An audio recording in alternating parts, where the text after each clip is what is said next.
This is not a drill. Overwatch now has role queue on the live servers, but only in competitive at the moment. Guys, welcome to the channel. I am Stylosis. So, on all of the platforms, this is now available. On PS4, on Xbox, on PC, you can play the role queue beta. The way this works is pretty simple.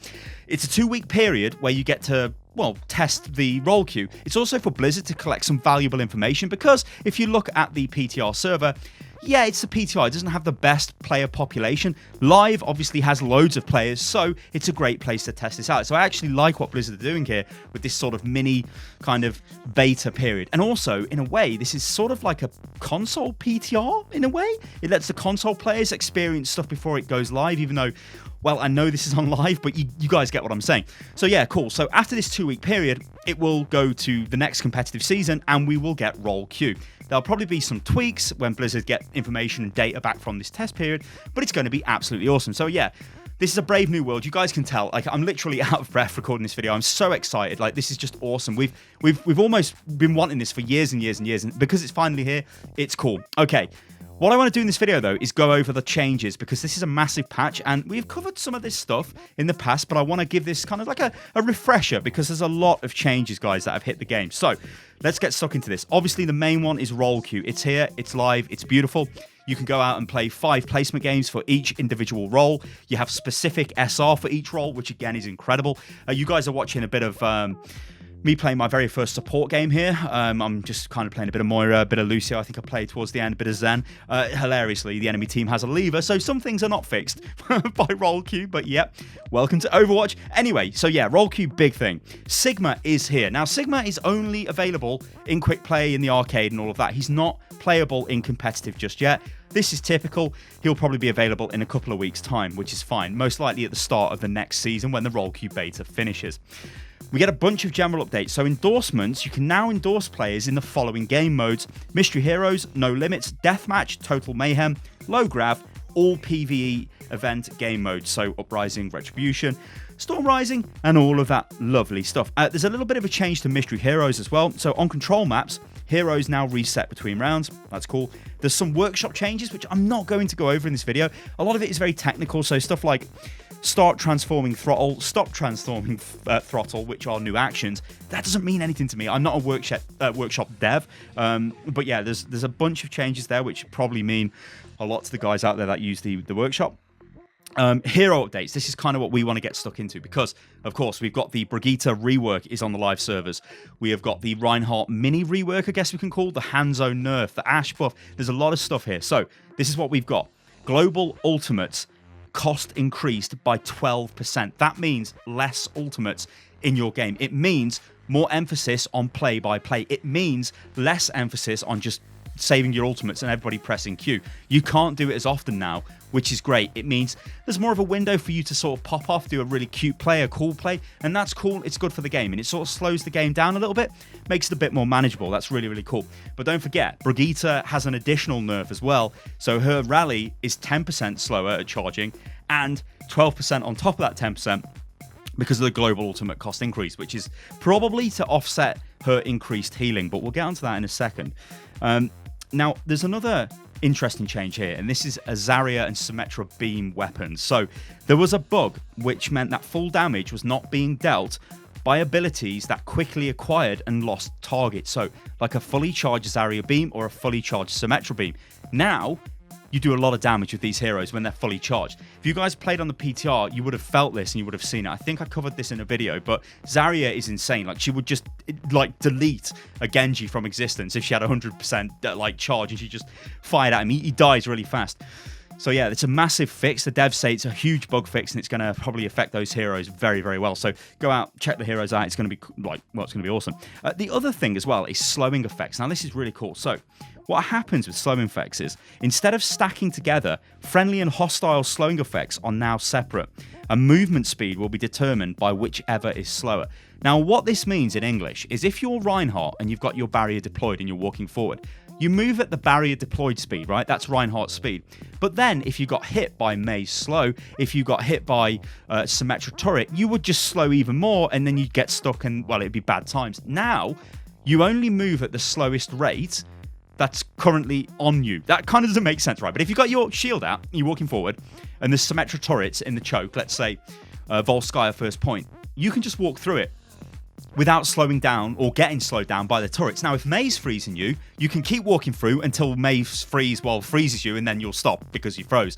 So this is cool. This is like a mini buff for Reinhardt in a way. It affects some other heroes as well, but it's really, really cool. It basically affects heroes that slow themselves when they use abilities, which I think is really good. So Ashe, this is a buff to Ashe, but I don't know whether this is actually that much of a big deal because McCree's in the game. So Ashe can reload faster, so it's 0.3 seconds. It used to be, it's now 0.25.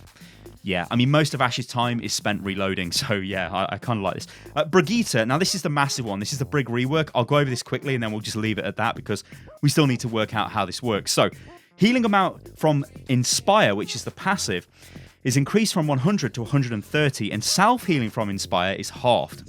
This is because they don't want Brig to be as tanky as she was before. And you'll see this in another nerf or kind of rework, I guess, in a second. Repair Pack now has 3 charges. Healing amount changed from 150 to 120. Now heals over 2 seconds instead of instantly. If you throw multiple packs on the same person, the current duration will be extended by 2 seconds. Whip Shot. Outgoing velocity increased from 60 to 80. Retracting time reduced from 0.6 to 0.3, so it feels snappier. It's cool. Barrier shield, barrier health reduced from 500 to 200. Pretty big nerf that is. It basically means Tracer can one clip your barrier and then just shoot you and then you're dead, which is actually a massive change for Brig. She's just not as tanky as she used to be at all. And Rally ultimate cost increased by 10%.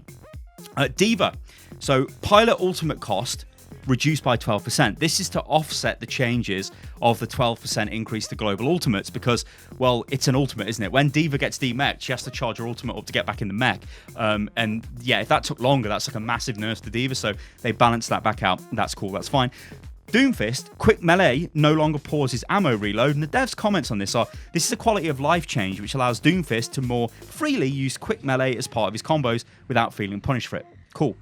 Hanzo gets a nerf, but this nerf for Hanzo is like, it's not enough. But I'm just going to say it's not enough. I play a lot of Hanzo. I'm actually going to go and play loads of Hanzo after I finish this video. I'm going to play Hanzo in May probably. But yeah, what they've done is they've nerfed storm arrows. So ammo reduced from 6 to 5. It's 1 less arrow. It actually doesn't matter at all. Hanzo is still Hanzo. He's still going to spam arrows at you, and it's like, yeah, he's still going to delete barriers. He's still Hanzo. Yeah, he probably needs a bit more Blizz. So Orisa, protective barrier, cooldown increased from 8 to 9 seconds. So this is a nerf. This is to reduce her ability to keep her barriers up, which is interesting, isn't it? So, I mean, I guess we'll leave that at that. It's just a direct nerf to Orisa because she's so powerful. Again, like, we've known about these changes for a while, guys. I'm just recapping them in this video. Reinhardt, this is the mini rework. So Reinhardt has now got a new passive called Steadfast. This reduces knockback effects by 30%. Now, this is knockback effects. This isn't flashbang. This isn't Brigitte shield slam, because they will stun you and they will still stun you. Or accretion from Sigma. If that hits you, it's going to knock you down. What this means is that, well, we'll read the dev comments off. They say, as a frontline melee range tank, Reinhardt was more adversely affected by knockback abilities than most heroes. To reduce some of this frustration and enable Reinhardt to easily fulfill his role, he is now more resistant to being knocked back. This means that if a Lucio tries to boop you, you'll get knocked back 30% less than you would before, which is, might not sound like a lot, but it is. It means that, you know, like Lijiang Tower on the bridge, you get booped off there. You'll still get booped off there if you're close to the edge. But if you're in the middle, you can almost survive that sometimes. It's actually really cool. Same for Eichenwald on the big bridge as well. You feel more like a big, massive German guy in heavy armor. So that's cool, right? I like that. It is a buff. And remember, the changes to slowing effects with Reinhardt help him as well. So he can get through chokes easier now if there's a Sim or a Mei, which again is cool.